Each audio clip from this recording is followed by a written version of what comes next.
Another round of drinks. But these beers aren't for drinking.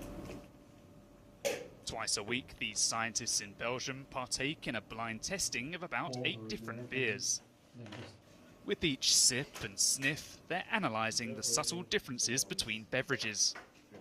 It's a pretty technical tasting. The idea is not to get drunk, to really figure out which chemicals are in there, how the taste is, and really compare it. And it's actually quite difficult to do a scientific, almost mathematical tasting.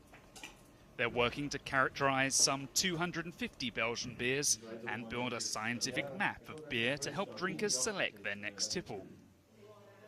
But a drinkers database isn't the only focus for these self-proclaimed beer geeks. They're also using genetics to make better beer. Brewers in centuries past reused the best yeast over and over again for their beer, even though they had no knowledge of genetics. It's the same principle here, only on a much larger scale. Using some of the latest technology to make even better yeast. We're, for example, using robots to cross different yeasts, making millions of new strains or variants of yeast and testing which ones are the better ones. Well-known brewers are already working with the team here to tweak the formula for their beers to, say, eliminate a particular aroma or aftertaste.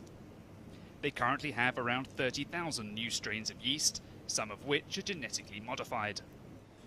While GM beer isn't a popular idea, these particular yeast strains could have other benefits.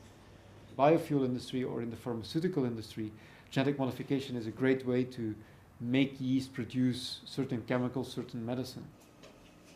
There's plenty more work and beer to keep the researchers busy. But with no hiccups along the way, they're confident of success in their quest for the perfect beer. What goes into horse